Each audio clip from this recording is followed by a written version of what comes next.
Olá, eu sou o professor Marajá, sou mestre e doutor em Geografia com ênfase em Geopolítica e pós-doutor em Direitos Humanos. A nossa disciplina é Políticas Educacionais. O tema da aula de hoje são as políticas educacionais como campo do saber, construindo conceitos. Esse bloco será dividido em 4 temas-chave. O primeiro tema, o que é política. O segundo tema, a Constituição do Estado. O terceiro tema, a democracia e a cidadania enquanto dois lados da mesma moeda. E, por fim, o quarto tema, as políticas públicas e a política educacional. A nossa aula de hoje discutirá as políticas públicas e a política educacional. O bem-estar da sociedade depende das inúmeras ações que o Estado, por meio dos governos, promove para efetivar as formas de cidadania. Geralmente, essas ações acontecem por meio das políticas públicas.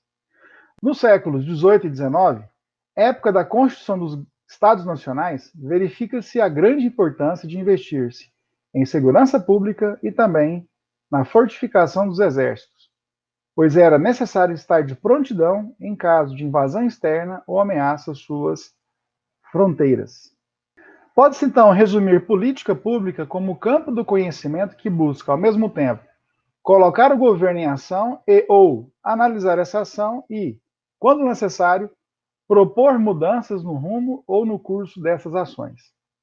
A formulação de políticas públicas constitui-se no estágio em que os governos democráticos traduzem seus propósitos e plataformas eleitorais em programas e ações que produzirão resultados ou mudanças no mundo real.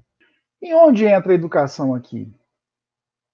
Ao entender que as políticas públicas são todas as ações do governo para efetivar um bem social público, as políticas educacionais, que também são políticas públicas, são as ações do governo para promover educação para todos de forma qualitativa e não de forma quantitativa, como tem acontecido. É neste ponto que surgem as reflexões sobre as políticas educacionais em duplo sentido. Vamos entender melhor o que seria.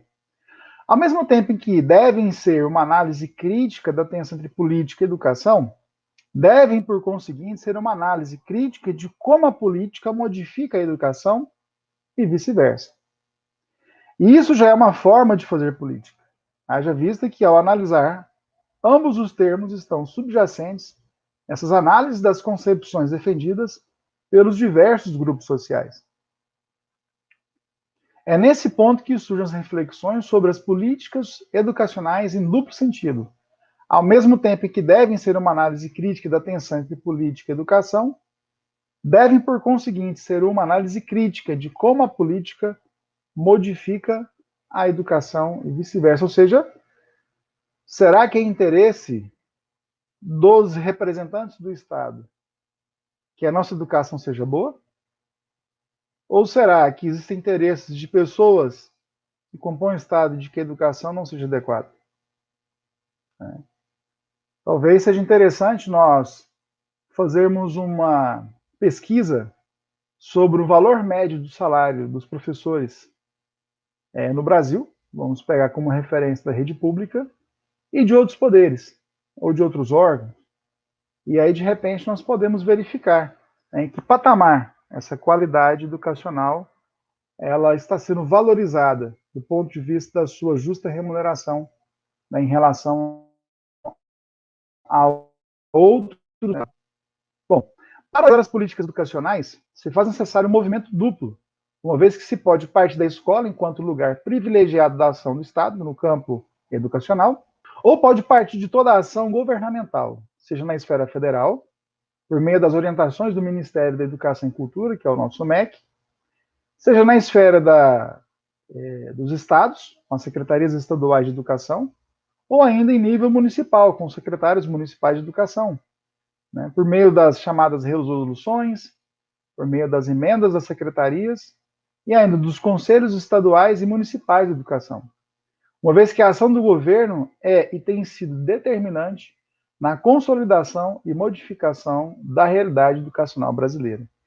Então é interessante perceber que A despeito do que nos é informado, muitas vezes não basta só o cidadão, né, o governante, eleito pelo cidadão, querer colocar em prática algumas políticas. Existem uma série de ordenamentos, uma série de regras e uma série de divisão de papéis na democracia quanto ao trabalho feito em educação.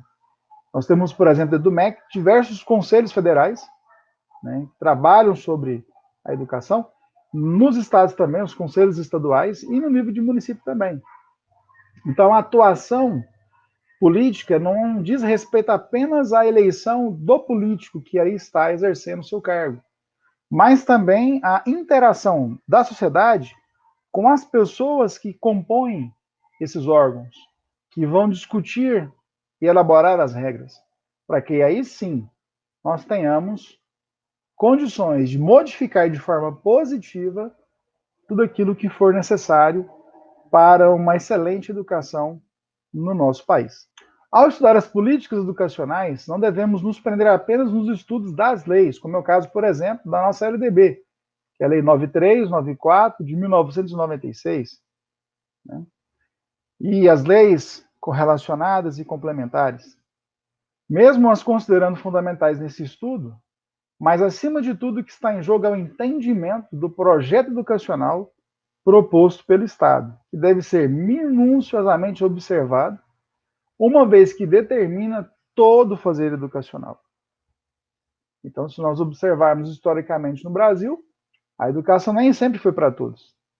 Ela recentemente se torna acessível a todos, especialmente a partir da década de 1930, né, século passado, a partir do governo Vargas, se expande nos governos seguintes e é consolidada pela nossa Constituição de 1938.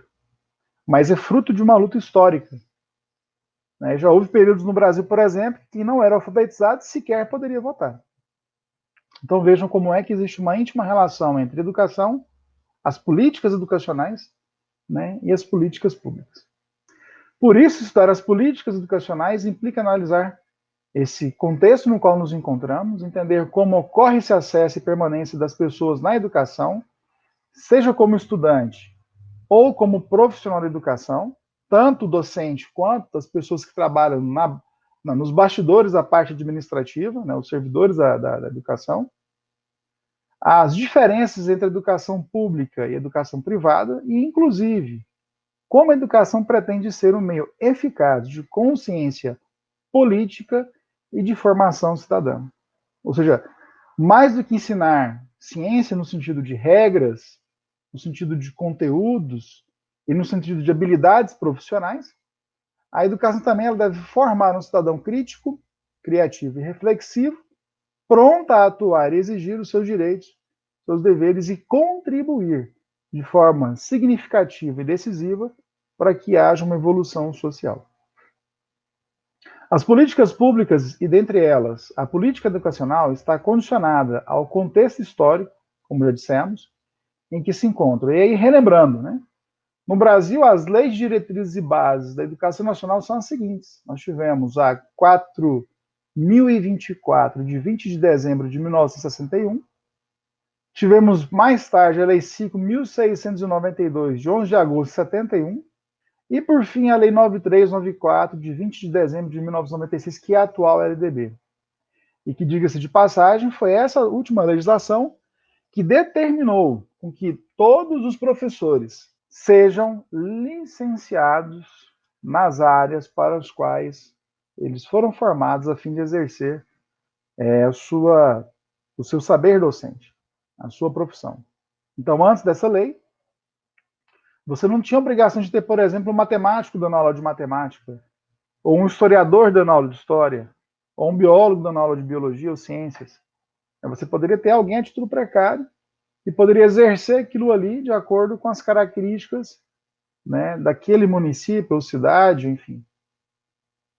A partir dessa lei, houve um período de transição de 10 anos, ou seja, isso é um fato recente, é que se torna obrigatório para se estar em sala de aula no ensino fundamental ou médio, é preciso que o profissional seja licenciado na área para a qual ele exercerá a condução dessa disciplina. Né? Nas primeiras séries, os pedagogos, e nas demais séries ali, cada qual com sua divisão, os professores de educação física, línguas, literatura, história, geografia e assim por diante. Então vejam, observem como é que essa evolução de política educacional depende de políticas públicas e o efeito disso, para a qualidade do ensino. Então, não raro, nós vemos aí nas salas de aula, Brasil afora, especialmente com os nossos alunos de estágio supervisionado, quando eles percebem a dificuldade, às vezes, que tiveram em algum conteúdo lá na sua formação escolar, porque em algum momento, somente para quem estudou um pouco mais de tempo, o professor que ensinou o conteúdo não sabia, às vezes, determinados conteúdos, portanto, não ensinava e, portanto, ficou aquela lacuna, e às vezes fez falta doravante numa profissão ou no concurso público, até numa seleção, às vezes, para um emprego. Então, isso tem uma relação direta com o exercício da cidadania. É nesse embate entre o que é de todos e o que é de cada um que o Estado intervém por meio das políticas públicas, não apenas como instrumento capaz de diminuir as desigualdades, mas também propiciar a manutenção do poder sobre todos. Assim, as políticas públicas, dentre as quais a educação, é a forma que o Estado encontra para gerir os caminhos da escola e de todo o sistema educacional, que, de certa forma, poderá servi-lo como aparato de sua manutenção. Portanto, vemos diante de nós um grande desafio: construir-nos e construir indivíduos capazes da cidadania, ou seja, cidadãos críticos e empenhados nas lutas por melhorias na vida social de toda a ordem e principalmente no campo da educação. Por isso, educação é coisa séria, políticas educais são coisas sérias, e as políticas públicas que garantem essas políticas educacionais precisam ser levadas muito a sério. E por isso o exercício político do cidadão, para que essa condição se efetive da melhor forma, urge e é extremamente necessário. Talvez como nunca já foi até o nosso momento histórico presente. Encerramos aqui o quarto bloco. Voltem aos exercícios, aos textos, postem as atividades. Bons estudos a todos. Forte abraço.